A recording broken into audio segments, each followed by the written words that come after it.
Warreen nagaadhaan qabajettan guddisa seenanichi haadha gahu bishii lafaa haadha gahu ani nagaadha. Hallelujah. Kanaaf mee dubbii sagalee Waaqayyoo dhaga'uudhaaf dursinee daqiiqaa muraasa taa'uun keessa yeroo dura fakkaatu Waaqayyoon kadhanna. Ganama kana kan dubbatu amantii miti, kan dubbatu namoota sirriitti tajaajilan miti. Harki Waaqayyoo hin dhufa. Waaqayyo afaan isaatiin hin dubbata. Akkas jedha Daawit, harki Waaqayyoo inni mirgaan hin hojjetedha. Harki Waaqayyoo hin hojjeta. Dubbii isaa nu gidduutti humnaan hin dubbatama. Hidhaan kamiyyuu maqaa Yesuus Kiristoosiin asirratti lafa kanarratti hin harcaa. Balballi kamiyyuu inni cufame maqaa Yesuusiin tokko ta'ee inni cufame dachaa ta'e banama. Wanti hamma har'aatti jireenya keenyaan wallaansoo qabe ganama kana hin galaafatama. Laa ilaalaa nama amaneef hin ta'a. Maqaa Yesuus Kiristoosiin ganama kana ijibbaata kan siin balmaa hamma sa'aatii kanaa si wajjin ga'e an akka nama Waaqayyootti nan dubbadha ganama kana hin galaafatama. Waaqayyo dubbii tokko laphee korra kaa'eera jecha kana naa wajjin jettu harka keessan amantanii ol kaaftanii ijibbaata inni naan morme hin galaafatameera. Dubbii kana otoo isin irra deebitanii dubbattanii natti tola. Saba kootiin wanta falmu ijibbaata isa saba kootiin falmu nan rukuteera Waaqayyo. Toda bahati bela taya bahati aba harka keessa ol kaasa inni ijibbaata naan falmu hin rukutameera. Ganama kana Waaqayyo natti dubbateera. Nama kanarra Waaqayyo jireera. Laphee keessa irra kakaa ana keessa Kiristoos jireera. Abbaa sin galateeffadha gaarummaa keessa yaa galatu. Jaalala kee hundumaaf ulfoodhe. Harka gargaarsa kee nurra jiruuf si haa galatu. Eegumsa tola araara nurra jiruuf jaalala nurra jiruuf si haa galatu. Reekaa toloo baadii alaabaa baay'aa waan mana arganne qofaaf sin galateeffadhu. Waan nyaanne baane duwwaaf sin galateeffadhu. Waan uffannee dhugna qofaaf sin galateeffadhu. Waan fayyineef garuu sin galateeffadha. Ani nama fayyeera. Sabni kun fayyaneeru. Sabni kun seetan harkaa baaneeru. Sabni kun du harkaa baaneeru. Lafa hatiyaa tooraba du harkaa baaneerra. Seetan harkaa baaneerra. Ani nama fayyeera. Namoonni dalagan kun fayyaneeru. Inni kennuu dhangala'u isaatii dhiigni keenya dhangala'ooneera. Ati madooftee nu hin fayyine. Ati gadi buutee nu hin ol kaane. Abbaa galanni siif haa ta'u. Namni itti dhaga'amee haa galateeffatu.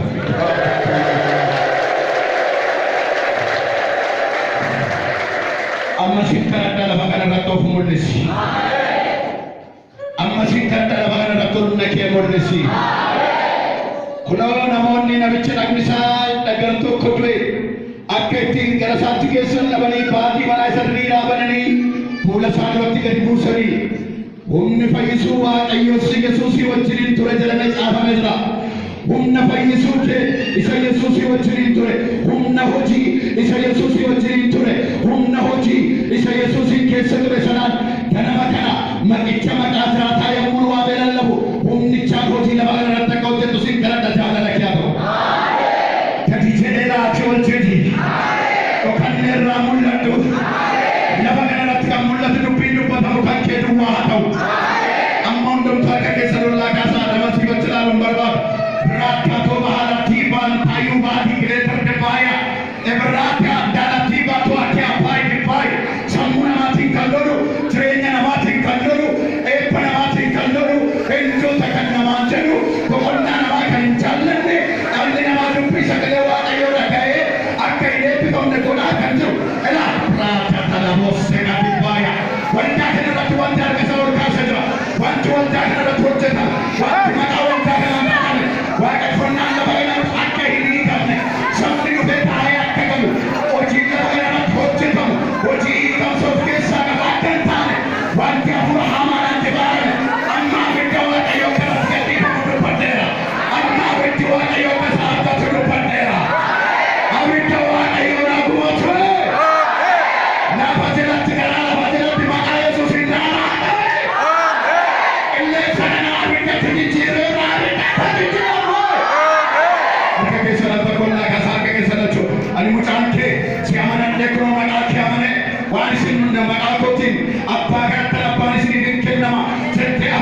harki kun abidda keenya tuqatu.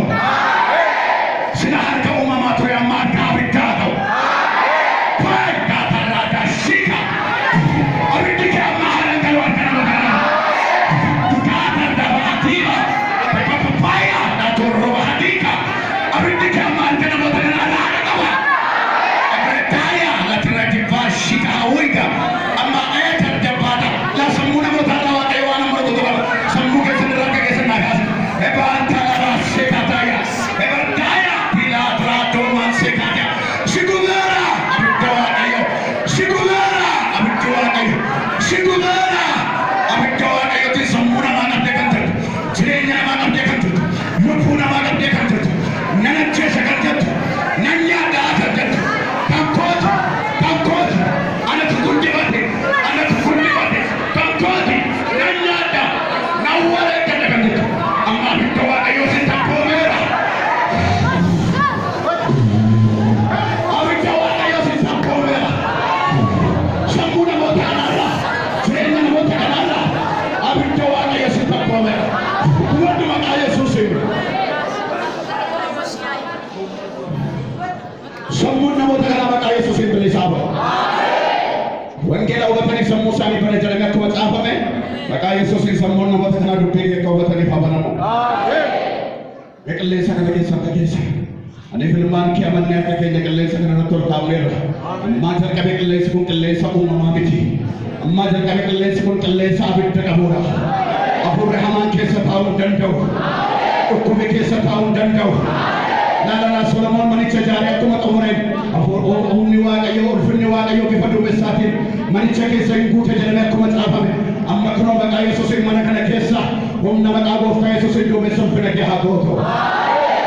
Wambarii mara keessan naa qabaa. Daala tiraataaya. Ammaa jalqabee hafuurri hamaan humni dhukkubaa humni rakkinaa wanti jireenya namaatiin lolu barcuma kanarra taa'uu akka hin dandeenye barcumichi abidda waaqayyoo akka ta'e maqaa Yesuus Kiristoosiin irratti dubbadheera. Abidda waaqayyoo irratti waabeera. Amma namoonni nagaa hin qabne gaafa gadi ta'an nagaa ta'an. Shilaa biraatii baaya. Shilaa biraatoomaa siyaasa. Ebartaanooba dati gabaarra. Maqaa Yesuus Kiristoosiin abidda keessa jijjiiramu. Shiraabaati addoola siiti riffaani. Shai kahalatiiba rabaadooban dalabata. Hiikamsi haa ta'u kana makana. ስለሰማኝ አመሰግንሃለሁ። ስሜ ለዘላለም ከፍ ይበል። በናዝሬቱ ጌታ በኢየሱስ ስም አሜን።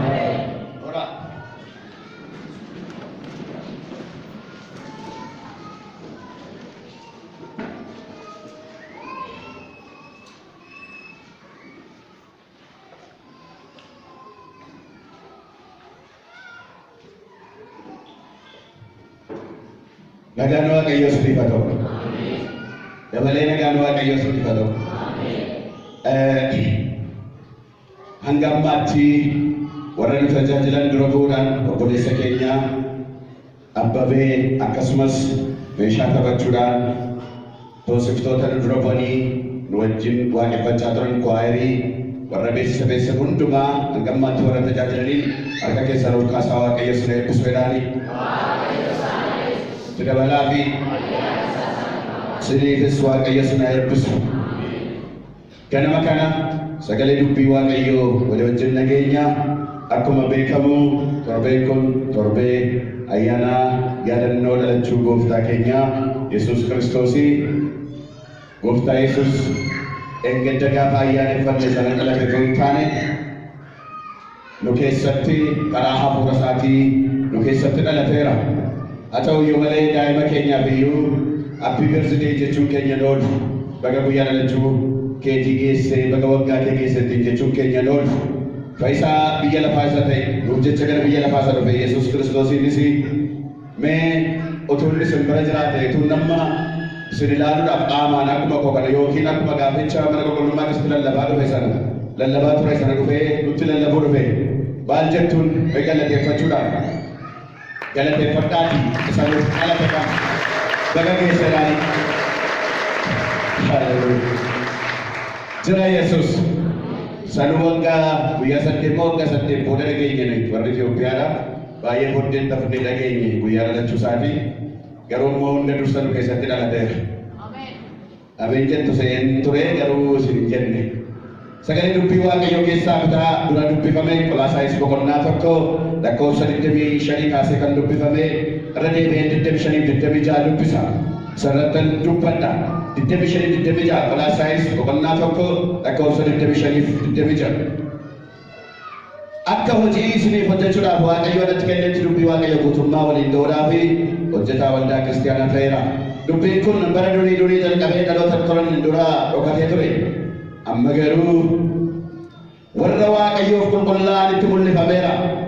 Waaqayyo dhoksaa ulfinaan guutuu kana warra saba isaa hin ta'in keessatti argisiisuudhaan warra kan isaatiitti beeksisuu jaallate. Dhoksaan mul'ifame kunis Kiristoos isaa isin keessa jirudha. Inni ulfina isin argachuuf jirtaniif abdii keessanii jedha. Qolaasaayis boqonnaa tokko lakkoofsa 25 kaaseen dubbise hanga 27 dubbise. Akkuma duratti dubbadhe torbeen kun torbeetti waa'ee Yesuus Kiristoosiin dubbannudha. Kutaa kana keessattis mata duree akkas jedhu irratti dubbadha. Dubbiin dubbadhu dubbii baay'ee bal'aadha. Hamma naa danda'amutti dubbii ani dubbadhu ariifadheen dubbadha. Qalbiin nama hundumaa garuu sagalee dubbii Waaqayyoo kanarra akka ta'u jaalala gooftaatiin isin gaafadha. Namoonni qabachuu dandeessan moobaayilii irratti barreeffachuu waraqaa irratti barreeffachuu warri dandeessan luqqisiiwwan ani dubbadhu baay'ee isaan dubbisu waan ta'eef galtaniis mana keessanitti dubbifachuu dandeessu. Ganama kana Waaqayyo dubbii isaa humna qabeessa jireenya keenyatti dubbata. Utuun lallabuu anatti dubbataa jira amma Waaqayyo. Utuun lallabuu anatti dubbataa jira. Utuun isinitti lallabuu isinitti dubbataa jira Waaqayyo.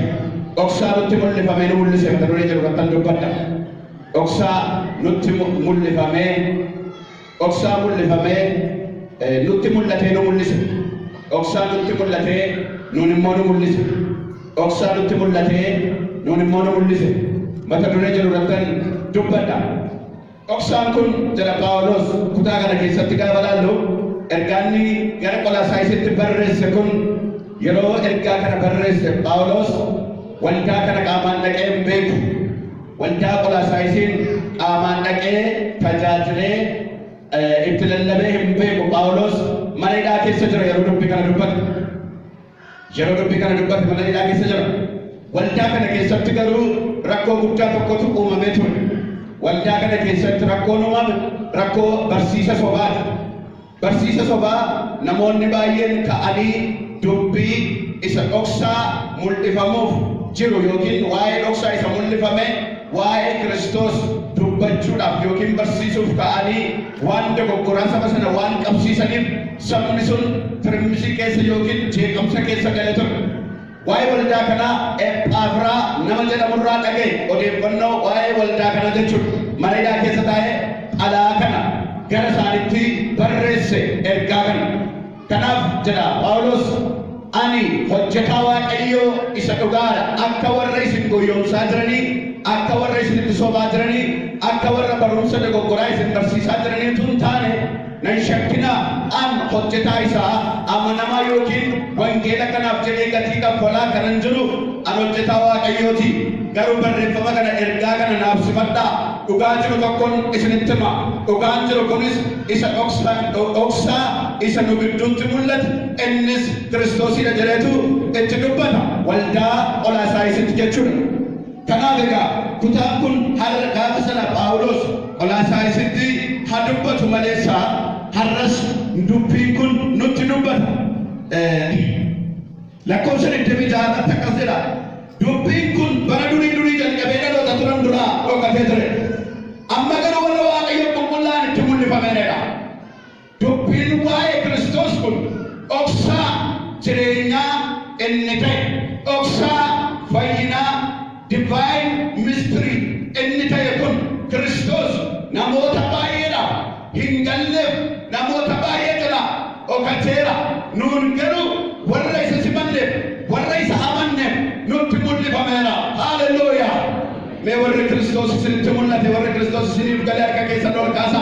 Anaan garuu natti mul'ateera jira. Haaleluyyaa.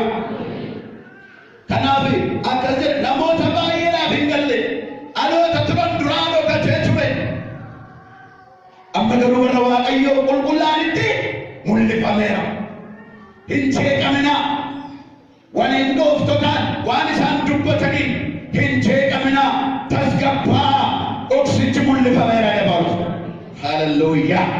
Waaqayyo dhoksaa isa ulfinaan guutuu kana warra saba isaa hin ta'in keessatti argisiisuudhaan warra kan isaatiitti beeksisu jaallata. Dhoksaan kun mul'ifame kunis Kiristoos isa isin keessa jirudha. Ijoon dubbii kutaa kanaa addanadha. Dubbii kana dhoksaan kun eenyudha? Kiristoos isa isin keessa jirudha. Haaleluyyaa. Dhoksaan kun maal jedhamu? Kiristoos isa isin keessa jirudha. Kanaaf waa'ee Kiristoosiin wali wajjin ilaalu. Dhoksaan nutti mul'ifame, nutti mul'atee, nuun immoo nu mul'ise Kiristoosidha. Harka keessan ol qabaa. Kiristoos jira. Haaleluyyaa. Mee Yesuus jira guddisaati. Namni maqaa Yesuus kana hin qabu rakkoo wayii waan qabuuf ammatti as baafnee kadhannaaf. Mee guddisaati Yesuus jiraaga. Haaleluyyaa. Harka keessan ol kaasaa. Maqaa jireenyi keessa guutee jiru. Haaleluyyaa. Maqaa jireenyi keessa guutee jiru. Maqaa eebbi keessa guutee jiru. Maqaa ulfinni keessa guutee jiru. Mee guddisaa harka keessan ol kaasaa namoonni amantan dhuman. Yesuus jiraaga. Maqaan kun gaafa dhaamu seetanni hin raafama. Haaleluyyaa. Maqaan kun gaafa dhaamu budaa dandeessee dhonqaa hin dandeenye dura dhaabatu. Wanti dandeessa dura dhaabatu hin jiru. Maqaan kun lafa raaseera.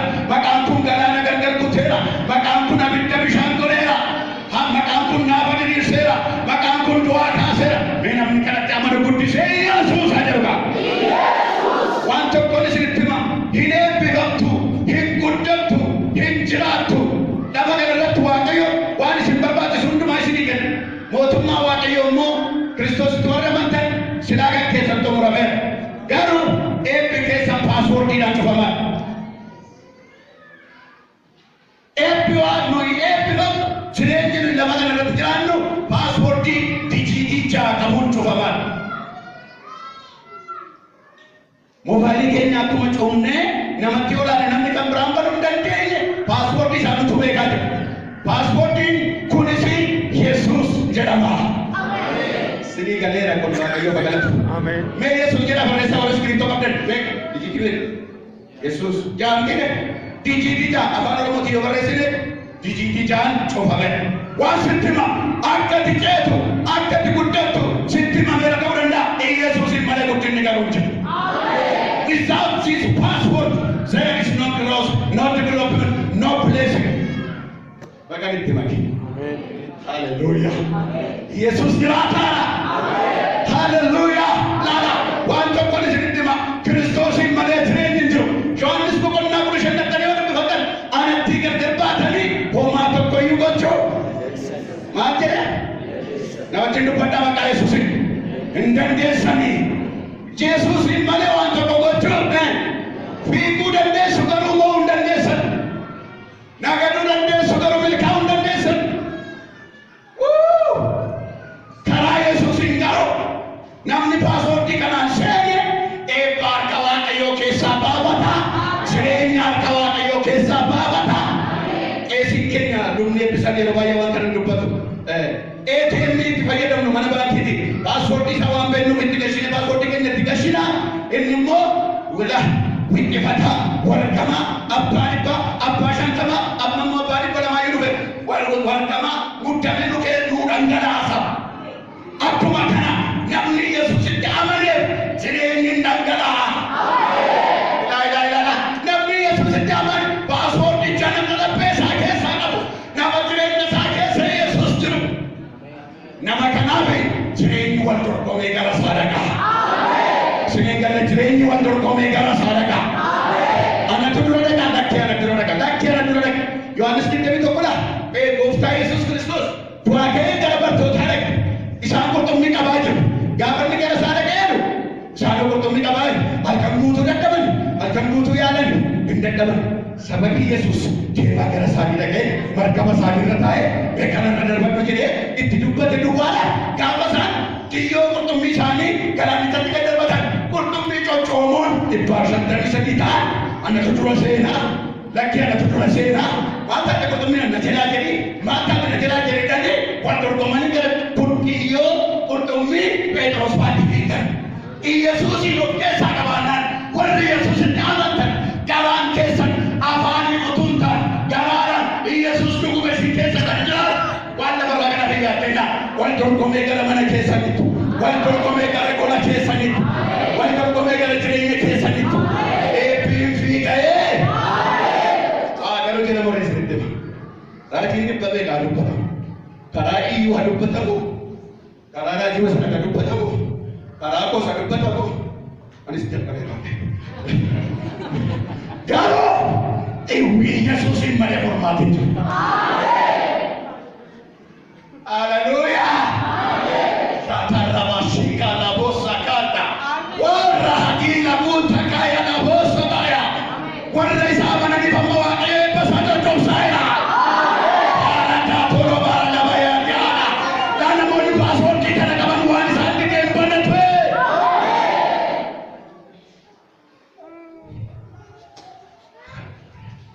oksaan inni mul'ifame kun eenyuudha jedhee Yesus jedhaka. Yesus. Wajangan maka sodang mereka Yesus jedhaka. Yesus. Apa keenya guddisaa waamaa Yesus. Waa'een Kiristoos kun dhoksaa ture. Namoota baay'eedhaaf hin galle. Garuu waa'ee dhoksaa kanaa eenyufaatu dubbate.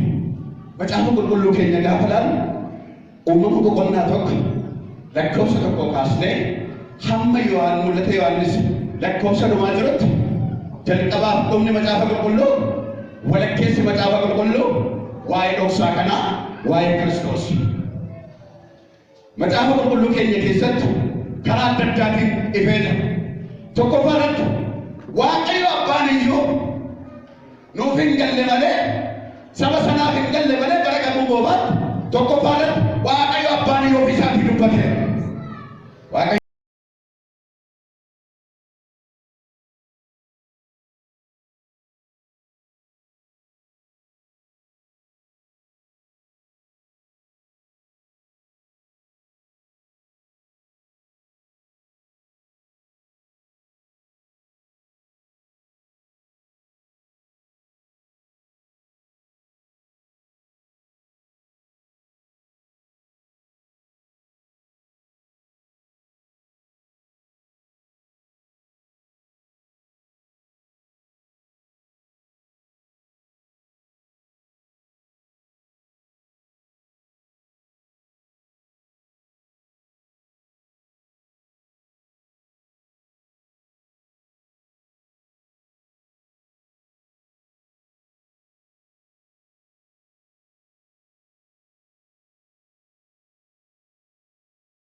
namoonni raajiin taanillee raajii miti jaarratu profeet raajii miti garuu waa'ee Kiristoosiin dubbataniiru raajaniiru arfaffaa taateewwan garaagaraatiin waa'ee Yesuus bara kakuu keessatti calaqqee isaa maal akka ta'e Kiristoos dhoksaan inni ta'e kun inni mul'achuuf jedhu kun maal akka ta'u nutti dubbatameera karaa hundee tokko Waaqayyo abbaan ofii isaatiin dubbateera lama namoonni raajii raajan waa'ee Yesuusin raajaniiru dubbataniiru sadaffaa namoonni raajii hin taane macaafa qulqulluu keenya keessa jechoonni namootaa jira namoonni ofii isaaniitiin raajii hin taane garuu waa'ee Yesuusin hubatanii isaaniif galee Waaqayyo isaan dubbachiiseera arfaffaa karaa taateewwan macaafa qulqulluu keenya keessatti ta'anii waa'ee Yesuus dhoksaan kun dubbatameera tokko tokko na ilaalu tokkoffaadhaan Waaqayyo abbaan waa'ee Yesuus Kiristoosiin iddoo baay'ee ofii isaatii dubbata uumama boqonnaa tokko lakkoofsa 26 gaafa laallu dubbiin achirra jiru waa'ee sadan tokkummaa kottaa akka bifa keenyaatti akka fakkeenya keenyaatti nama hin uumne achi keessa uumama keessatti kan hirmaatu qaama sadan tokkummaa kan ta'e sagana dubbachuuf egaa yeroo bal'aa na fudhata kitaaba qulqulluu keessa iddoo baay'ee dhaquu nu gaafata sagalee Waaqayyo abbaati sagalee Waaqayyo abbaati seera uumamaa boqonnaa 3 lakkoofsa 15 ergamoota keessaa Waaqayyo yoo Yesuusin ta'e malee diinota kee itti miilla kee nan godha miilla kee jalatti ganituma kan inni ittiin jedhe jiraareera Phaawulos abbaan barreessaa Ibrootaa haleluuyaa kanaaf egaa misiraachuu tokkoon isinitti hima dhoksaa jireenya keenyaa inni ta'e Yesuus paaspoortii eebba keenyaa inni ta'e Yesuus har'a waan jireenya keenya itti lafatti gad dhiita warra ameen jedhee bakka Waaqayyo ko inni jireenya keetiin mormu jiraachuu danda'a foon keenyaan kan mormu nagaa keenyaan kan mormu dinagdee keenyaan gaa'ela keenya kan ciniinu kan ittu fayyaa kee kan itte miilli Kiristoos lafatti gad dhiiteera inni lafatti gad dhiitame kun isa hamaadha isa waaqarraa gad darbatame humna du'aa sanadha bofichi hafuura hamaa yookiin Luusifer Saatanaa'el isa gad darbatameera የምስራች በጋ ገመደን ዋንቱ ulfaata addunyaan dadhabde miilla Yesuusiin jala galeera ስለዚህ ኢየሱስ ከናብዩ ኢየሱስ waan sitti ulfaate ganama kana miilla isaa jalatti garsiin dhiita nama amanee fudhate irratti yaa Waaqayyo kwaanii baate haa ta'u kaa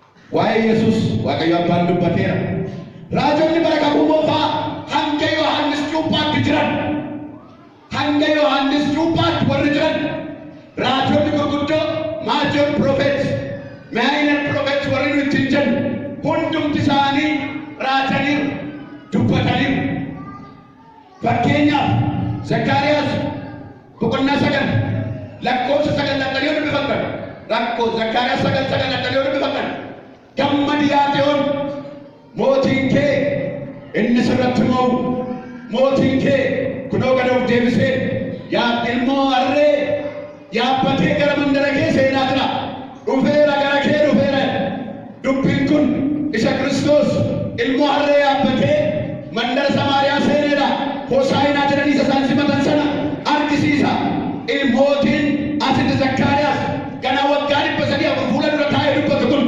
Yesuusidha beekuddisaa harka keessa ol kaasaa Yesuusidha jedha guddisaatii Yesuus jedha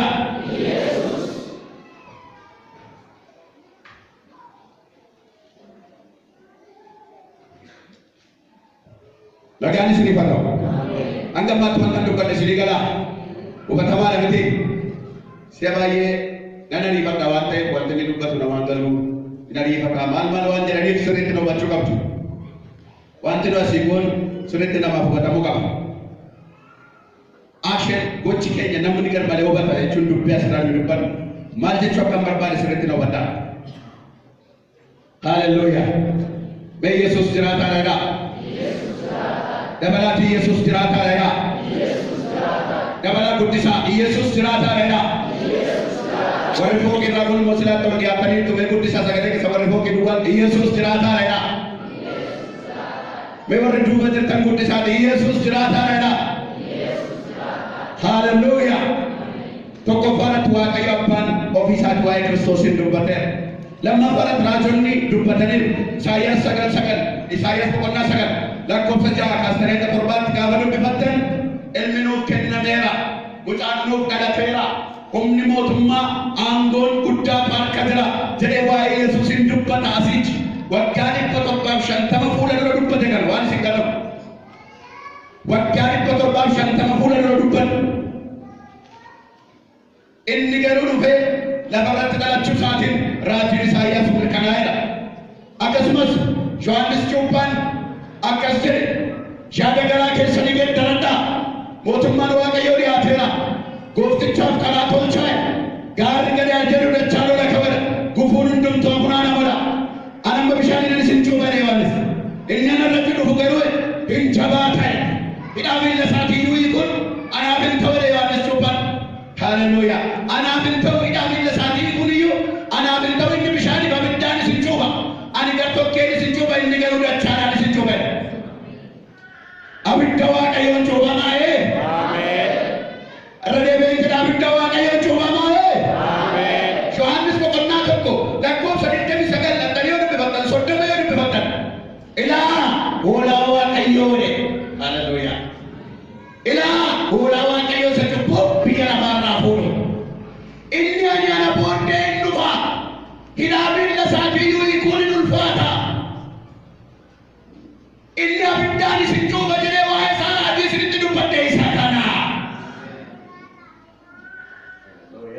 Ameen. Ameen jedhaa jedhe isin dirqisiisu. Abbaan itti tole ameen jedhaa baratu nama ameen jedhu garuu akka ta'u nan amanaa. Ameen. Hallelujah. Ameen. Kan dubbii Waaqayyootti ameen jenne moo maaliif ameen jennare? Kanaaf Yohaannis yeroo muraasa fuula dura garaagarummaa jechaati umurii isaanii umurii makana gidduutti waa'ee Yesuusiin dubbachaa ture waa'ee Yesuusiin dubbachaa ture dhufe inni guddaan tokko dhufa hoolaan baa aarsaa ta'ee baa cubbuu keessan isinirraa fuudhu tokko Yesuus inni fana booddee jira harka isaa keessaa abiddatti hin nama cuuphantu jira abiddicha fuula qulqulluudha. Kanaaf raajonni dubbataniiru. Namoonni raajota hin taane seenaa isaanii raajummaan kan hin beekamne kutaa kitaaba qulqulluu keenya keessatti iddoo baay'eetti waa'ee dhoksaa isa mul'ifamuuf jedhu waa'ee Kiristoosiin dubbataniiru. Maal isa dhala qabu qofa jettu sin maseentuun dhala hin qabne iyyuu waa'ee Kiristoosiin dubbatteetti. Haannaan akka kana jette Saamu'eel isa duraa boqonnaa 2 Saamu'eel isa duraa boqonnaa 2 lakkoofsa 10 Saamu'eel isa duraa boqonnaa 2 kutaa gara dhaqee dubbisa boqonnaa 2 lakkoofsa 10 isa duraa boqonnaa 2 lakkoofsa 10 irratti akkas jette Haannatu raajii dubbata garuu raajii miti Haannaan maseenummaadhaan beekamti malee raajiidhaan hin beekamtu. But she has spoken out about Jesus. Waa'ee Yesuusiin dubbatte raajii fuulduratti jiru dubbatte. Hallelujah. Lakkoofsa 10 akkas jedha.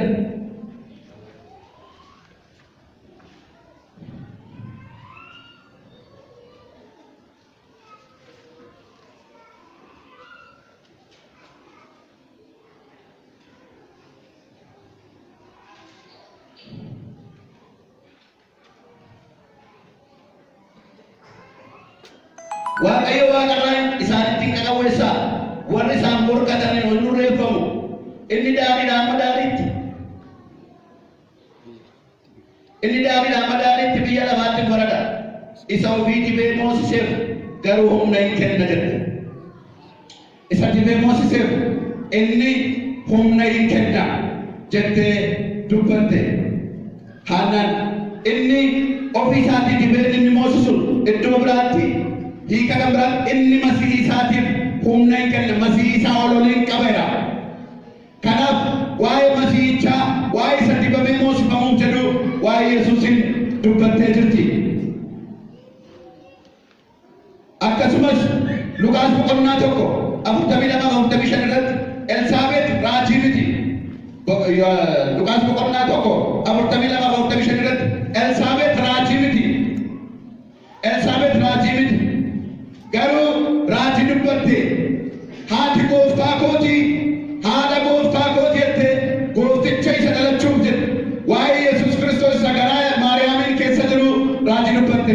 kutaa sana dhaqee dubbisuudhaaf yeroo nan gabaatti dhaqanii dubbifachuu dandeessu. Arbaffaadhaatti waa'ee Kiristoos taateewwan garaa garaatiin kakuu moofaa keessatti dubbatameera. Tokkoffaadhaatti yoo ilaalle taatee tokkoffaa yoo ilaalle seera uumamaa boqonnaa 22 sagalii kaafnee hanga 13 yoo ilaalle aarsaa Abrahaamin argina.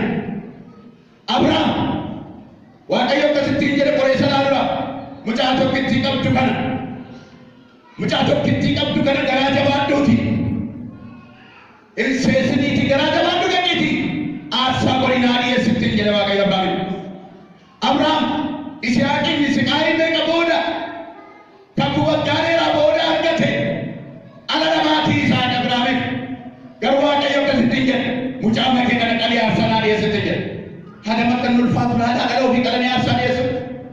Abrahaam garuu Oromoo ilaalan Musaa akka waan hubateef waan isaa galee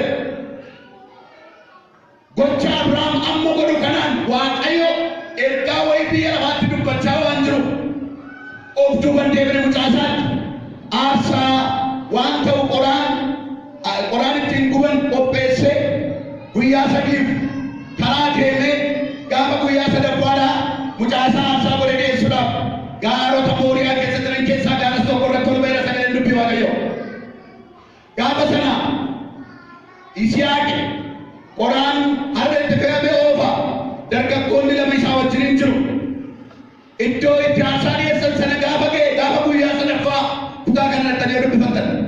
Gaafa guyyaa sadaffaa gaafa yeroo isaa ga'u isin addana turaa dargaggoota lama isaa wajjin jiranii. Yisihaaqin qabatee Yisihaaqitti qoraanicha irraa fuudhee Yisihaaq irra kaa'ee gara iddoo qalmatti dhiyaatutti dhaqee iddoo qalmatti qopheessan sana boolla sanarra qoraanicha dardaree Abrahaamin harka Yisihaaqin harka isaa miilla isaa hidhee akka inni na'ee fiigee harkaa ba'ee yaadu Waaqayyo karaatti namneef utuu garaan isaa ilaalu utuu garaan isaa booga'u utuu ulfaatu utuu isa dhadhaa'u utuu garaan isaa dhukkubu fuudheetu harka isaa miilla isaa hidhee mucaa qoraan irra ciibsee abiddatti qabsiisuuf ka'ee billaadhaan kutee abiddatti qabsiisuuf ka'e. Gidduutti Waaqarraa sagaleen dhaga'ame. Yeroo inni mucaa isaa hidhee qoraan irra ciibsee billaa irratti ol fudhatee morma kutuudhaaf gaafanne jedhu Abrahaam sagalee jedhu dhaga'e Waaqarraa.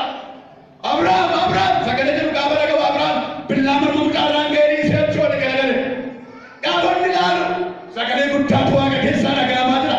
Dhiisi mucaa kana kan inni galagalee of duuba ilaalettiin jedha. Gaafa inni galagalee of duuba ilaalu lakkaa hangamaa keessa korbeessi coomaan dumoonsaa masii gargawachi keessa dhaabata. Dhiisi mucaa kee dhiisi mucaa gara jabnaan naa qalaa jirtu kana dhiisi utuu garaan si dhukkubu gochaa akkana jirtu argeera. Dhiisi hoolaa kana qalee. Haalelluuyaa. Kana gochuun baay'ee ulfaata. Kana gaafa godhe Waaqayyo akkasumatti seenaa isaa dubbanne istirii kanaa akka nuyi dubbannuuf miti Waaqayyo kan kana godhe. Profeesiidha raajiidha kun waa'ee Yesuus Kiristoos isa dhufee nuuf jedhee aarsaa ta'uudhaaf jedhuuti kan inni dubbataa jiru. Dubbii kana keessa icciitii gurguddaan ja'atu jira. Waan nama dubbanne kana keessa icciitii gurguddaa ja'atu jira. Abrahaam iddoo kanatti Waaqayyo abbaa bakka bu'e. Abrahaam Waaqayyo abbaa isa gara jabaataa garaa jabaatee Elohee lamaa sabaktaani na oolchi Waaqayyo koo na oolchi narraa darbu xoofoon kun jedhe gooftaan gaafa fannoo irratti fannifame. Narraa darbu xoofoon kun natti ulfaate narraa darbu raawwatamuu qaba waan ta'eef jedhe garaatti jabaate Waaqayyo. Akkuma gaafa sana Abrahaam ala isaa kanatti garaa jabaate Waaqayyo ilma isaa Yesuus Kiristoositti garaa jabaate. Kanaaf Abrahaam Waaqayyoon bakka bu'ee gaafa sana diraamaa sana kan hojjete taatee kana kan hojjete. Yisihaaq inni qalamuudhaaf ture kun inni billaan morma isaa irra ga'ee deebi'e kun anaaf isinidha. Sanyii isaatiin karaa sanyii Yisihaaq inni fudhe sanyii dhala namaa isa Waaqayyo Abrahaamiin nan eebbise ittiin jedhe sanyii dhala namaa bakka bu'a Yisihaaq. Dhugumayyuu billaan adabaa nurra ga'uuf ture nurraa ka'eera. Billaan adabaa sababii cubbuu keenyaaf nu muruuf ture nurraa ka'eera. Nu muruudhaaf kan ture Kiristoos hin mure. Nu waraanuuf kan ture Kiristoos hin waraane. Adaba sababii cubbuu keenyaaf nutti dhufuudhaaf malu nurraa kaasee Waaqayyo Waaqarraa dubbate. Haalelluuyaa. Yishaaq sanyii dhala namaa bakka bu'a. Hoolaan bakka isaa qalame sun Kiristoosi. Yohaannis boqonnaa tokko 29 ilaa hoolaa Waaqayyoo kanaaf jedhee Yohaannis boqonnaa ilaa hoolaa Waaqayyoo.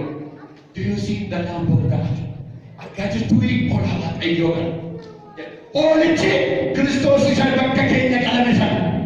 Obboloota koo, abbaa koo, qulqulloota saba Waaqayyoo kabajamtoota ijoollee Waaqayyoo kana jirtanii bakka gammaddan bakka keessa Kiristoos isiniif qalameera.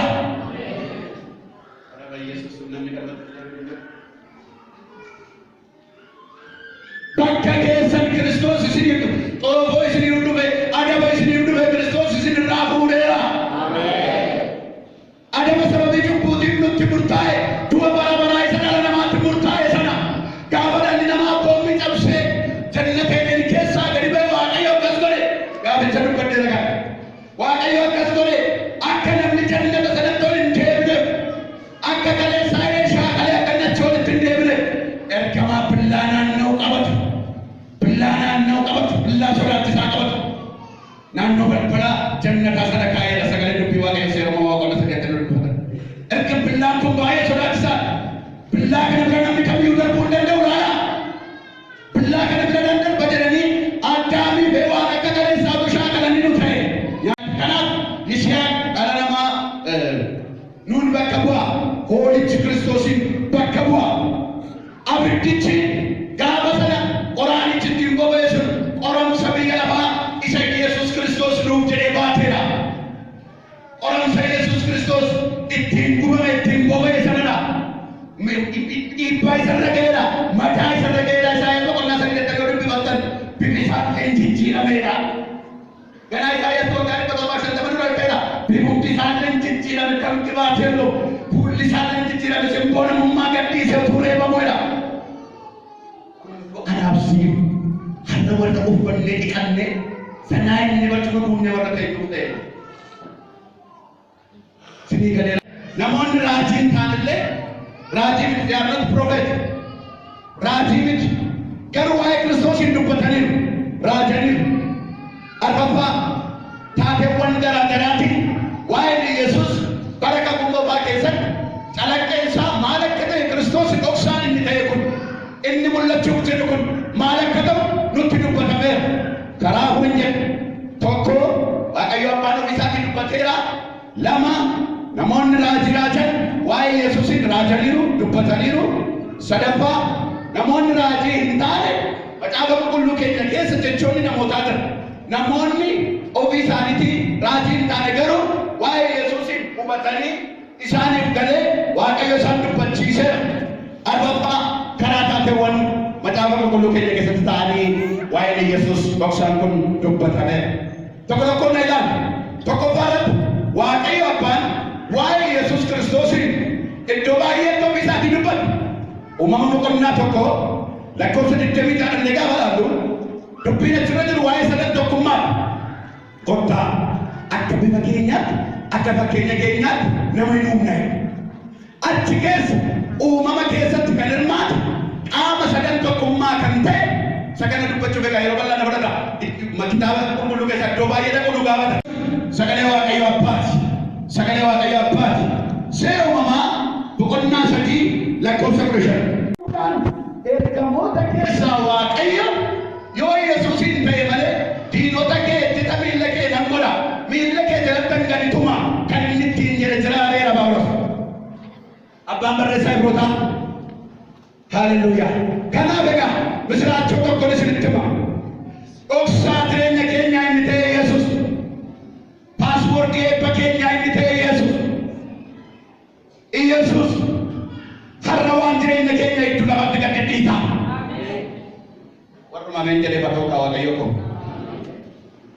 inni jireenya keetiin mormu jiraachuu danda'a foon keenyaan kan mormu nagaa keenyaan kan mormu dinagdee keenyaan gaa'ela keenya kan ciniinu kan ittu fayyaa kee kan itte miilli Kiristoos lafatti gadi dhiiteera inni lafatti gadi dhiitame kun isa hamaadha isa waaqarraa gad darbatame humna du'aa sanadha bofichi hafuura hamaa yookiin Luusifer Saatanaa'el isa gad darbatameera የምስራች በገገመደን ዋንቱ ulfaataa addunyaan dadhabu Yesus kanafiyyuu Yesus waan sitti ulfaate ganama kana miilla isaa jalatti garsiin hidheeta. Nama amanee fudhate irratti yaa Waaqayyo faarii waaqni haa ta'u kaa. Waa'ee Yesus Waaqayyo abbaan dubbateera. Raajonni bara kakuu moofaa hanga Yohaannis cuuphaatti jiran. Hanga Yohaannis cuuphaatti warri jiran. Raajonni gurguddoo major prophets, minor prophets warri nuti hin jennu hundumti isaanii raajaniiru, dubbataniiru. Fakkeenyaaf Zakkaariyaas boqonnaa 9 lakkoofsa 9 yoo dubbifatan rakkoo Zakkaariyaas 9 yoo dubbifatan gammadi yaa Xiyoon mootiin kee inni sirratti mo'u mootiin kee kunoo gad of deebisee yaa ilmoo harree yaabbatee gara mandara kee seenaa jira. Dhufeera gara kee dhufeera. Dubbiin kun isa Kiristoos ilmoo harree yaabbatee mandara Samaariyaa seeneedha. Hoosaa'inaa jedhanii isa isaan simatan sana argisiisa. Ilmootiin asitti Zakkaariyaas gana waggaa 300 fuula dura taa'ee dubbatu kun Yesuusidha. Mee guddisaa harka keessa ol kaasaa Yesuusidha jedha. Guddisaatii Yesuus jedha.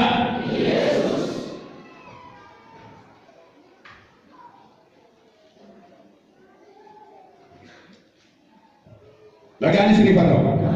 Hanga ammaatti wantan dubbadhe isinii galaa. Ufatamaa dhabate si'a baay'ee nan ariifadha waan ta'eef wanti inni dubbatu namaan galuu hin ariifadha. Maal waan jedhaniif sirriitti nu hubachuu qabdu. Wanti nu asii goon sirriitti namaaf hubatamuu qaba.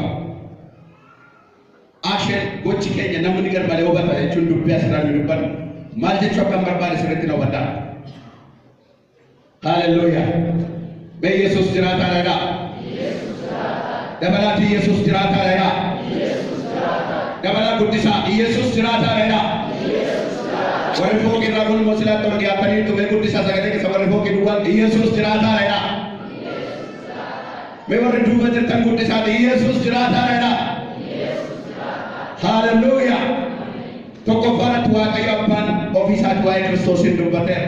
Lamma farat raajonni dubbatanii Isaayyaas 9 Isaayyaas boqonnaa 9 lakkoofsa 6 kaasanii torbaatti gaafa dubbifatan ilmi nuuf kennameera mucaan nuuf dhalateera humni mootummaa aangoon guddaa harka jira jedhee waa'ee Yesuusin dubbata asitti waggaa 750 fuula dura dubbate kan waan isin galamu waggaa 750 fuula dura dubbate inni garuu dhufee lafarratti dhalachuu isaatiin raajiin Isaayyaas mirkanaa'eera. Akkasumas Yohaannis cuuphaan akkas jedhe yaada garaa keessanii geeddaradhaa mootummaan Waaqayyoo dhiyaateera gooftichaaf karaa tolchaa gaarri gadi jedhu dachaa lola kabada gufuun hundumtuu funaanamadha. Anamma bishaaniin isin cuuphane Yohaannis inni anarratti dhufu garuu hin jabaa ta'e hidhaa miilla isaatii iyyuu kun anaaf hin ta'u Yohaannis cuuphaan. Hallelujah. Anaaf hin ta'u hidhaa miilla isaatii kun iyyuu anaaf hin ta'u inni bishaanii babiddaan isin cuupha ani gartokkeen isin cuupha inni garuu dachaadhaan isin cuuphe. Abidda Waaqayyoon cuuphamaa'ee. Ameen. Radebeen jedha abidda Waaqayyoon cuuphamaa'ee. Ameen. Yohaannis boqonnaa 1 lakkoofsa 29 lattanii yoo dubbifatan 30 yoo dubbifatan ilaa hoolaa Waaqayyoo jedhe. Hallelujah. Ilaa hoolaa Waaqayyoo isa cubbuu biyya lafaarraa fuudhu. Inni ani ana booddee hin dhufa. Hidhaa miilla isaatii iyyuu hiikuun hin ulfaata. Inni abiddaan isin cuupha jedhee waa'ee isaa raajii isinitti dubbadhe isa kana. Ameen. Ameen jedhaa isin hin dirqisiisu. Abbaan itti tolan jedhaa fudhatu nama ameen jedhu garuu akka ta'u nama naa. Ameen. Hallelujah. Ameen. Kan dubbii Waaqayyotti ameen jenne moo maaliif ameen jennare? Kanaaf Yohaannis yeroo muraasa fuula dura garaagarummaa jajaatii umurii isaanii umurii makana gidduutti waa'ee Yesuusin dubbachaa ture. Waa'ee Yesuusin dubbachaa ture dhufe inni guddaan tokko dhufa. Hoolaan baa aarsaa ta'ee baa cubbuu keessan isinirraa fuudhu tokko Yesuus hin dhufa na booddee jira. Harka isaa keessaa abiddatti hin nama cuuphantu jira. Abiddicha hafuura qulqulluudha. Kanaaf raajonni dubbataniiru. Namoonni raajota hin taane seenaa isaanii raajummaan kan hin beekamne kitaaba qulqulluu keenya keessatti iddoo yeroo baay'ee waa'ee dhoksaa isa mul'ifamuuf jedhu waa'ee Kiristoosiin dubbatanii maal isa ala qabu qofa jettu sin maseentuun ala qabne waa'ee Kiristoosiin dubbatteeti. Haannaan akka kana jette Saamu'eel isa duraa boqonnaa 2 Saamu'eel isa duraa boqonnaa 2 lakkoofsa 10 Saamu'eel isa duraa boqonnaa 2 kutaa kana dhaqee dubbisa boqonnaa 2 lakkoofsa 10 Sarraa boqonnaa 2 lakkoofsa 10 irratti akkas jette Haannaa raajii dubbata garuu raajiin itti Haannaan maseenummaadhaan beekamti malee raajiidhaan hin beekamtu. But she has spoken out about Jesus. Waa'ee Yesuusin dubbatte raajii fuulduratti jiru dubbatte. Hallelujah. Lakkoofsa 10 akkas jedha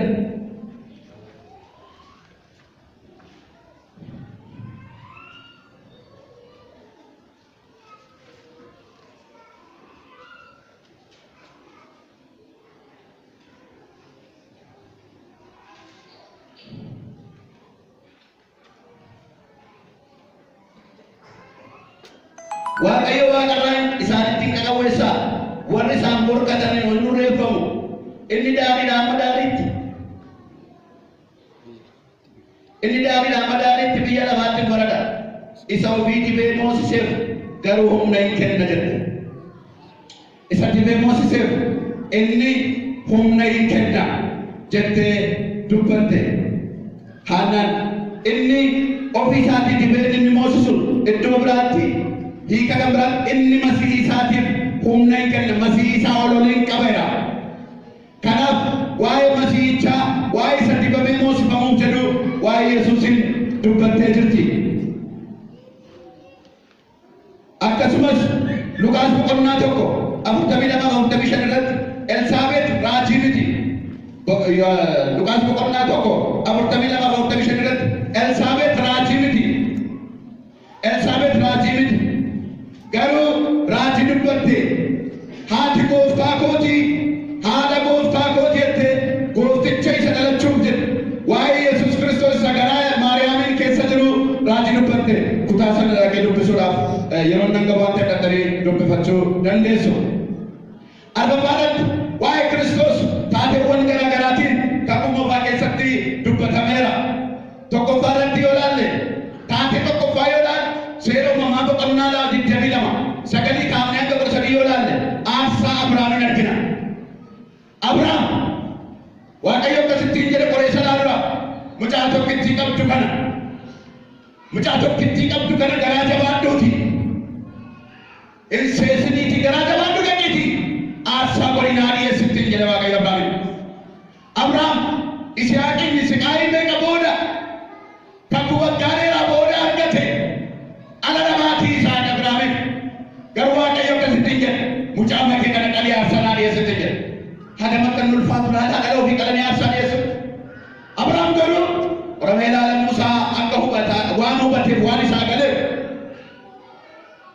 gocha Abrahaam amma godhu kanaan Waaqayyo ergaa wayii biyya lafaatti dubbachaa waan jiru of duuban deebine mucaa isaatti aarsaa waan ta'u qoraan ittiin guban qopheessee guyyaa 3 karaa deemee gaafa guyyaa 3ffaadhaa mucaa isaa aarsaa godhe dhiyeessuudhaaf gaarota Mooriyaa keessa jiran keessaa gaaras tokko irratti ol beera sagaleen dubbii Waaqayyo. Gaafa sana Yisihaaqi qoraan harreetti fe'amee oofa dargaggoonni lama isaa wajjin hin jiru. Iddoo itti aarsaa dhiyeessan sana gaafa ga'e gaafa guyyaa 3ffaa kutaa kanatti dubbifatan. Gaafa guyyaa 3ffaa gaafa yeroo isaa ga'u isin addana turaan dargaggoota lama isaa wajjin jiranii. Yisihaaqiin qabatee Yisihaaqitti qoraanicha irraa fuudhee Yisihaaq irra kaa'ee gara iddoo qalmatti dhiyaatutti dhaqee iddoo qalmatti qopheessan sana boolla sanarra qoraanicha dardaree Abrahaamiin harka Yisihaaqiin harka isaa miilla isaa hidhee akka inni na'ee fiigee harkaa ba'ee yaadu Waaqayyo karaatti namneef utuu garaan isaa ilaalu utuu garaan isaa mooga'u utuu ulfaatu utuu isa dhadhaa'u utuu garaan isaa dhukkubu fuudheetu harka isaa miilla isaa hidhee mucaa qoraan irra ciibsee abiddatti qabsiisuuf ka'ee billaadhaan kutee abiddatti qabsiisuuf ka'e. Gidduutti Waaqarraa sagaleen dhaga'ame yeroo inni mucaa isaa hidhee qoraan irra ciibsee billaa irratti ol fudhatee manuma kutuudhaaf gaafanne jedhu Abraam sagalee jedhu dhaga'ee waaqarraa Abraam sagalee jedhu gaafa dhaga'u Abraam billaa manuma mucaarraan ga'ee dhiisee jechuudha galagale gaafa inni ilaalu sagalee guddaatu waaqa keessaa dhaga'amaa jira dhiisi mucaa kanan qaliniiti galagalee of duuba ilaalettiin jedhu gaafa inni galagalee of duuba ilaalu lakkaa hangamaa keessaa korbeessi coomaan duuboo isaa masii gadgawachi keessa dhaabata dhiisi mucaa kee dhiisi mucaa gara jabnaan naa qalaa jirtu kana dhiisi utuu garaan si dhukkubu gochaa akkana jirtu argeera dhiisi hoolaa kana qalee haleluuyaa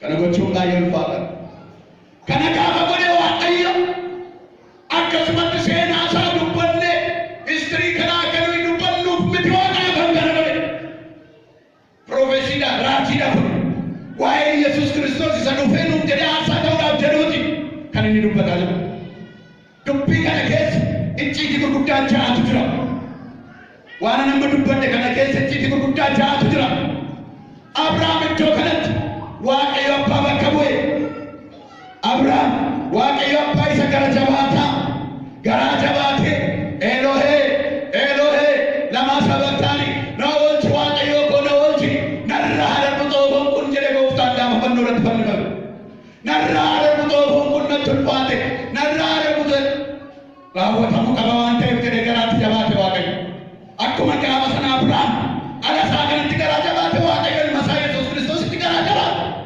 kanaaf Abrahaam waaqayyoon bakka bu'eetti gaafa sana diraamaa sana kan hojjete taatee kana kan hojjete Yisihaaq inni qalamuudhaaf ture kun inni billaan morma isaarra ga'ee deebi'e kun anaaf isiniidha sanyii isaatiin karaa sanyii Yisihaaq inni fudhe sanyii dhala namaa isa waaqayyo Abrahaamiin nan eebbise ittiin jedhe sanyii dhala namaa bakka bu'a Yisihaaq dhugumayyuu billaan adabaa nurra ga'uuf ture nurraa ka'eera billaan adabaa sababii cubbuu keenyaaf nu muruuf ture nurraa ka'eera nu muruudhaaf kan ture Kiristoos hin mure nu waraanuuf kan ture Kiristoos hin waraane adaba sababii cubbuu keenyaaf nutti dhufuudhaaf malu nurraa kaasee waaqayyo waaqarraa dubbate haleluuyaa Yisihaaq sanyii dhala namaa bakka bu'a hoolaan bakka Yisihaaq qalame sun Kiristoosi Yohaannis boqonnaa 1:29 ilaa hoolaa waaqayyoo kanaaf jedhe Yohaannis boqonnaa hoolaa waaqayyoo do you see the lamb of God argaa jirtu hoolaa waaqayyoo kana hoolichi Kiristoos isa bakka keenya qalame sana obboloota koo abbaa koo qulqulloota saba waaqayyoo kabajamtoota ijoollee waaqayyoo dana jirtanii bakka gammaddan bakka keessa Kiristoos isiniif qalameera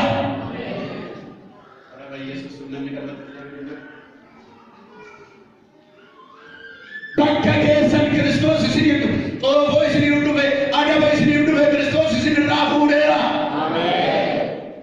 adaba sababii cubbuutiif nutti murtaa'e du'a bara baraa isa dhala namaatti murtaa'e sana gaafa dhalli namaa koommi cabsee jannata Eden keessaa gadi ba'e waaqayyo akkas godhe gaaficha dubbadhee dhagaa waaqayyo akkas godhe akka namni jannata sanatti ol hin deebine akka kaleessaa shaakalee akka nachi walitti hin deebine ergamaa billaa naanna'u qabatu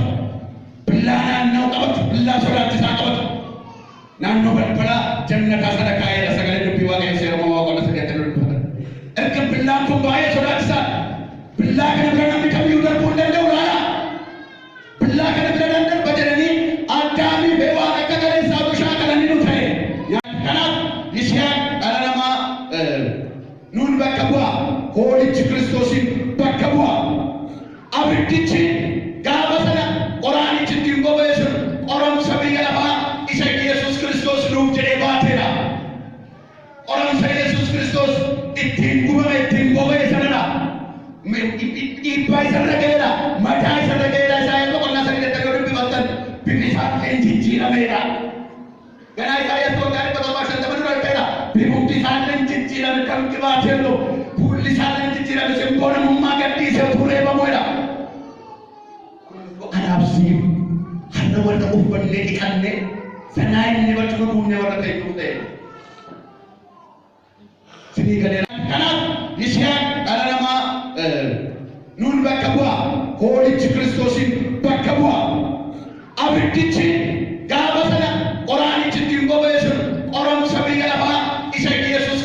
nuuf jedhee baateera.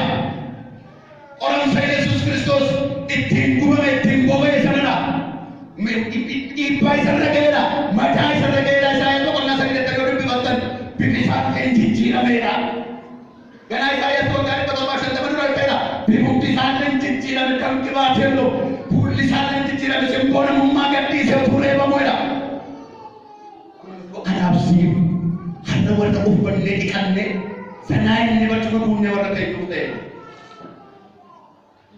Sinii galee namoonni raajiin taanillee raajii miti jaarratti profeet raajii miti garuu waa'ee Kiristoosiin dubbataniiru raajaniiru arfaffaa taateewwan garaa garaatiin waa'ee Yesuus bara kakuu keessatti calaqqeen isaa maal akka ta'e Kiristoos dhoksaan inni ta'e kun inni mul'achuuf jedhu kun maal akka ta'u nutti dubbatameera. Karaa hunda tokko Waaqayyo Abbaan ofii isaatiin dubbateera. Lama namoonni raajan waa'ee Yesuusiin raajaniiru dubbataniiru. Sadaffaa namoonni raajii hin taane macaafa qulqulluu keenya keessa jechoonni namootaa jira. Namoonni ofii isaaniitiin raajii hin taane garuu waa'ee Yesuusiin hubatanii isaaniif galee Waaqayyo isaan dubbachiiseera. Arfaffaa karaa taateewwan macaafa qulqulluu keenya keessatti ta'anii waa'ee Yesuus dhoksaan kun dubbatame. Tokko tokkoon ilaalu tokkoffaarratti Waaqayyo Abbaan waa'ee Yesuus Kiristoosiin iddoo baay'eetti ofii isaatii dubbata. Uumama boqonnaa tokko lakkoofsa 26 gaafa ilaallu dubbiin achirra jiru waa'ee sadan tokkummaadha. Kottaa akka bifa keenyaatti akka fakkeenya keenyaatti nama hin uumne. Achi keessa uumama keessatti kan hirmaatu qaama sadan tokkummaa kan ta'e sagana dubbachuuf egaa yeroo bal'aa na fudhata. Kitaaba qulqulluu keessa iddoo baay'ee dhaquu nu gaafata. Sagalee Waaqayyo Abbaati. Sagalee Waaqayyo Abbaati. Seera uumamaa boqonnaa 3 lakkoofsa 15. Ergamoota keessaa Waaqayyo yoo Yesuusiin ta'e malee diinota kee ittisa miilla kee nan godha. Miilla kee jalatti gadi tuma kan inni ittiin jedhe jiraareera Phaawulos. Abbaan barreessaa Ibrootaa. Haalleluuyaa. Kanaaf egaa misiraachoo tokko isinitti hima. Dhoksaa jireenya keenyaa inni ta'e Yesuus.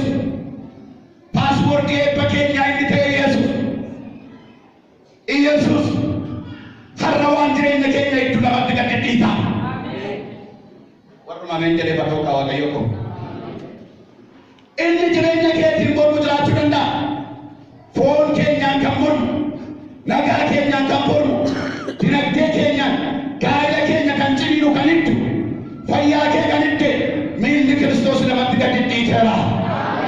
Inni lafatti gad dhiitame kun isa hamaadha. Isa waaqarraa gad darbatame humna du'aa sanadha. Bofichi hafuura hamaa yookiin Luusifer Saatanaa'el isa gad darbatameera. Yemusiraachi baga gammaddan wanti ulfaataa addunyaan dadhabde miilla Yesuusiin jala galeera.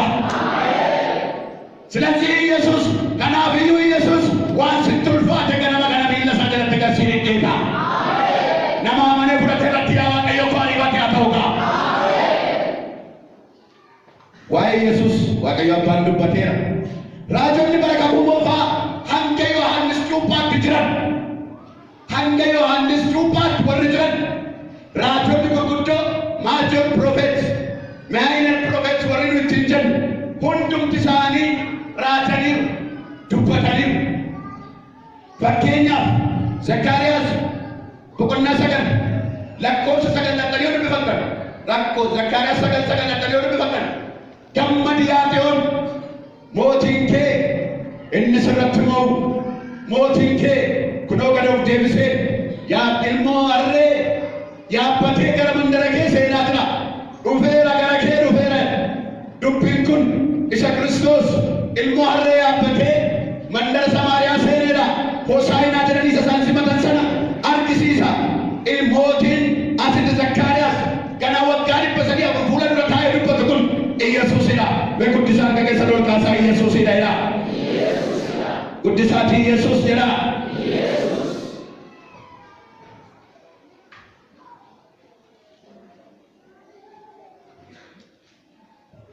Nagaan isiniif haa ta'u. Hanga ammaatti waan kan dubbanne isinii galaa. Hubatamaa miti. Si'a baay'ee nan ariifadha waan ta'eef wanti inni dubbatu namaan galuu hin ariifadha. Maal waan jedhaniif sirriitti hubachuu qabdu. wanti nu asii kun sirriitti namaaf hubatamuu qaba. Action gochi keenya namni garmalee hubata jechuun dubbii asirraan nu dubbannu maal jechuu akkan barbaade sirriitti na hubadhaa. Hallelujah. Mee Yesuus jiraataadha. Dabalatii Yesuus jiraataadha. Dabalaa guddisaa Yesuus jiraataadha. Warri fookii irraa kun immoo silaatti ol dhiyaatanii tumee guddisaa sagalee keessa warri fookii duwwaan Yesuus jiraataadha. Mee warri duuba jirtan guddisaati Yesuus jiraataadha. Hallelujah. Tokkoffaadhaatti Waaqayyo Abbaan ofiisaatti waa'ee Kiristoosin dubbateera. Lammaffadhaatti raajonni dubbataniiru. Isaayyaas 9:9 Isaayyaas 9:9 lakkoofsa 6-7 gaafa dubbifattan ilmi nuuf kennameera, mucaan nuuf dhalateera, humni mootummaa aangoon guddaa harka jira jedhee waa'ee Yesuusin dubbata asiichi. Waggaa 750 fuula dura dubbate kan waan isin galamu. Waggaa 750 fuula dura dubbate. Inni garuu dhufee lafarratti dhalachuu isaatiin raajiin Isaayyaas mirkanaa'eera. Akkasumas Yohaannis Cuuphaan akkas jedhe yaada garaa keessanii geeddaradhaa. Mootummaan Waaqayyoo dhiyaateera. Gooftichaaf karaa tolchaa. Gaarri gadi jedhu dachaa lola kabada. Gufuun hundumtuu funaanamadha. Ani amma bishaaniin isin cuuphane Yohaannis. Inni anarratti dhufu garuu hin jabaa ta'e. Hidhaa miilla isaatii iyyuu hiikuun anaaf hin ta'u Yohaannis Cuuphaan. Hallelujah. Anaaf hin ta'u hidhaa miilla isaatii hiikuun iyyuu anaaf hin ta'u inni bishaanii babiddaan isin cuupha. Ani gartokkeen isin cuupha inni garuu dachaadhaan isin cuuphe. Abidda Waaqayyoon cuuphamaa'ee. Radeebeen jedha abidda Waaqayyoon cuuphamaa'ee. Yohaannis boqonnaa tokko lakkoofsa 29 laxxanii yoo dubbifattan 30 yoo dubbifattan.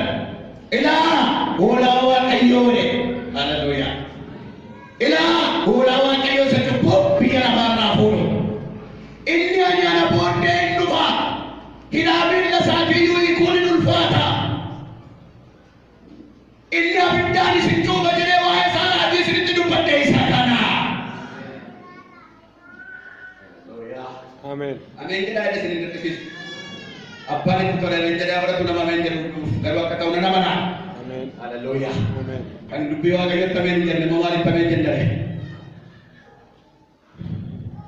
Kanaaf Yohaannis yeroo muraasa fuula dura garaagarummaa jajaatii umurii isaanii umurii makana gidduutti waa'ee Yesuusin dubbachaa ture.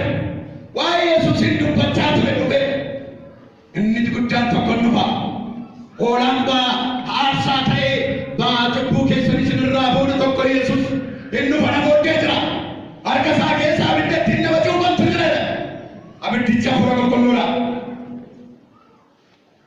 Kanaaf raajonni dubbataniiru.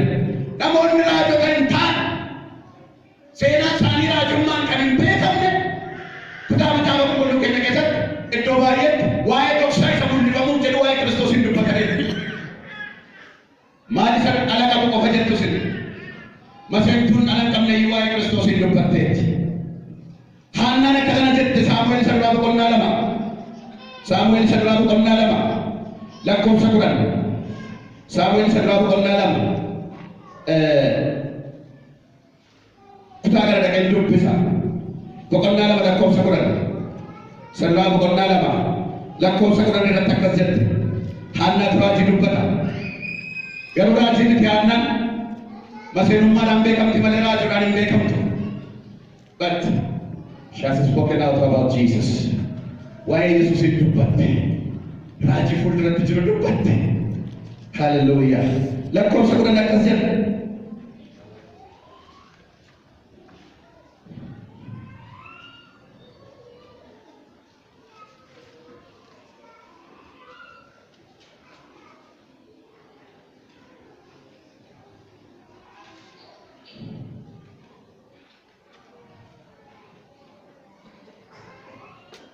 Waaqayyo waaqarraan isaanitti hin qaqawweessaa.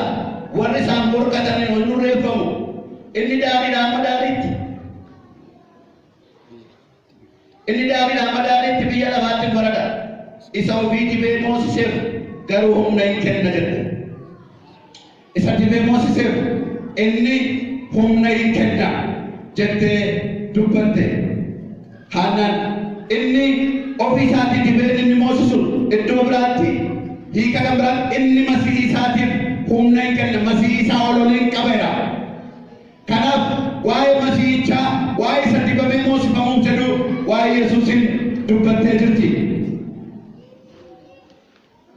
Akkasumas Luqaas boqonnaa tokko 42-45 irratti Elsaabeet raajii miti.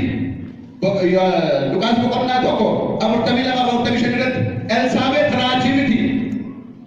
Elsaabeet raajii miti. Garuu raajii dubbatte haati gooftaa kootii haadha gooftaa kootii jettee goofticha isa dhalachuuf jedhe waa'ee Yesuus Kiristoos isa garaa Maariyaamiin keessa jiru raajii dubbatte kutaa sana dhaqee dubbisuudhaaf yeroo nan gabaatti dhaqanii dubbifachuu dandeessu. Arbafaadhaatti waa'ee Kiristoos taateewwan garaa garaatiin kakuma ofaa keessatti dubbatameera.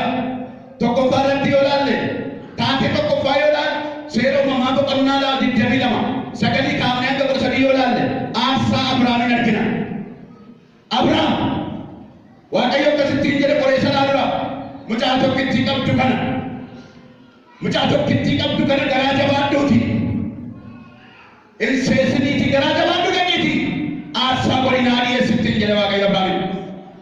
Abrahaam Yisihaaqiin Yisihaaqii meeqa booda kakuu waggaa dheeraa booda argate ala namaatii Yisihaaq Abrahaamin. Garuu Waaqayyo akkasittiin jedhe mucaa makee kana qalii aarsaa naa dhiyeessittiin jedhe. Hada makan ulfaatu laata kalau fi kalani aarsaa dhiyeessu. Abrahaam garuu Oramee ilaalan Musaa akka waan hubateef waan isaa galeef gocha Abrahaam amma godhu kanaan Waaqayyo ergaa wayii biyya lafaatti dubbachaa waan jiru of duuban deebine mucaa isaatti aarsaa waan ta'u qoraan ittiin guban qopheessee guyyaa sadiif karaa deemee gaafa guyyaa sadaffaadhaa mucaa isaa aarsaa godhe dhiyeessuudhaaf gaarota Mooriyaa keessa jiran keessaa gaaras tokko irratti ol ba'eera sagaleen dubbii Waaqayyo. Gaafa sana Yisihaaqi qoraan harreetti fe'amee oofa dargaggoonni lama isaa wajjin hin jiru. Iddoo itti aarsaa dhiyeessan sana gaafa ga'e gaafa guyyaa sadaffaa kutaa kanatti yoo dubbifatan gaafa guyyaa sadaffaa gaafa yeroo isaa ga'u isin addana turaa dargaggoota lama isaa wajjin jiranii. Yisihaaqiin qabatee Yisihaaqitti qoraanicha harreerraa fuudhee Yisihaaq irra kaa'ee gara iddoo qalmatti dhiyaatutti dhaqee iddoo qalmatti qopheessan sana boolla sanarra qoraanicha daraddaree Abrahaamin harka Yisihaaqiin harka isaa miilla isaa hidhee akka inni na'ee fiigee harkaa ba'ee yaadu Waaqayyo karaatti namneef utuu garaan isaa ilaalu utuu garaan isaa mooga'u utuu ulfaatu utuu isa dhadhaa'u utuu garaan isaa dhukkubu fuudheetu harka isaa miilla isaa hidhee mucaa qoraan irra ciibsee abiddatti qabsiisuuf ka'ee billaadhaan kutee abiddatti qabsiisuuf ka'e. Gidduutti Waaqarraa sagaleen dhaga'ame yeroo inni mucaa isaa hidhee qoraan irra ciibsee billaa irratti ol fudhatee morma kutuudhaaf gaafa ni jedhu Abrahaam sagalee jedhu dhaga'e Waaqarraa. Abrahaam sagalee jedhu gaafa dhaga'u Abrahaam billaa morma mucaarraan ga'ee dhiisee jechuudha galagale. Gaafa inni ilaalu sagalee guddaatu Waaqa keessaa dhaga'amaa jira. Dhiisi mucaa kana hin qaliniiti galagalee of duuba ilaalettiin jedhe. Gaafa inni galagalee of duuba ilaalu lakkaa hangamaa keessa korbeessi coomaan duuboon isaa masii galgawachi keessa dhaabata. Dhiisi mucaa kee dhiisi mucaa gara jabnaan naa qalaa jirtu kana dhiisi utuu garaan si dhukkubu gochaa akkana jirtu argeera. Dhiisi hoolaa kana qalee. Haalelluuyaa. Kana gochuun baay'ee ulfaata. Kana gaafa godhe Waaqayyo akkasumatti seenaa isaa dubbanne histirii kanaa akka nuyi dubbannuuf miti Waaqayyo kan kana godhe. Profeesiidha raajiidha kun waa'ee Yesuus Kiristoos isa dhufee nuuf jedhee aarsaa ta'uudhaaf jedhuuti kan inni dubbataa jiru. Dubbii kana keessa icciitii gurguddaa ja'atu jira. Waan nama dubbadhe kana keessa icciitii gurguddaa ja'atu jira. Abrahaam iddoo kanatti Waaqayyo abbaa bakka bu'e. Abrahaam Waaqayyo abbaa isa gara jabaataa garaa jabaatee Elohee lamaa sabaktaani na oolchi Waaqayyo koo na oolchi narraa darbu xoofoon kun jedhe gooftaan gaafa fannoo irratti fannifame. Narraa darbu xoofoon kun natti ulfaate narraa darbu raawwatamuu qaba waan ta'eef jedhe garaatti jabaate Waaqayyo. Akkuma gaafa sana Abrahaam ala isaa kanatti garaa jabaate Waaqayyo ilma isaa Yesuus Kiristoositti garaa jabaate. Kanaaf Abrahaam waaqayyoon bakka bu'ee gaafa sana diraamaa sana kan hojjetu taatee kana kan hojjetu. Yisihaaq inni qalamuudhaaf ture kun inni billaan mammasaa dhaga'ee deebi'e kun anaaf isiniidha. Sanyii isaatiin karaa sanyii Yisihaaq inni fudhe sanyii dhala namaa isa waaqayyo Abrahaamiin nan eebbise ittiin jedhe sanyii dhala namaa bakka bu'a Yisihaaq. Dhugumayyuu billaan adabaa nurra ga'uuf ture nurraa ka'eera. Billaan adabaa sababii cubbuu keenyaaf nu muruuf ture nurraa ka'eera. Nu muruudhaaf kan ture Kiristoos hin mure, nu waraanuuf kan ture Kiristoos hin waraane. Adaba sababii cubbuu keenyaaf nutti dhufuudhaaf malu nurraa kaasee Waaqayyo Waaqarraa dubbate. Haaleluyyaa. Yisihaaq sanyii dhala namaa bakka bu'a. Hoolaan bakka Yisihaaq qalame sun Kiristoosi. Yohaannis boqonnaa 1:29 ilaa hoolaa Waaqayyoo kanaaf jedhe Yohaannis boqonnaa hoolaa Waaqayyoo. Do you see the Lamb of God? Argaa jirtuu hoolaa Waaqayyoo kana. Hoolichi Kiristoos isa bakka keenya qalame sana. Obboloota koo, abbaa koo, qulqulloota saba Waaqayyoo kabajamtoota ijoollee Waaqayyoo dana jirtanii. Bakka gammaddan bakka keessa Kiristoos isiniif qalameera.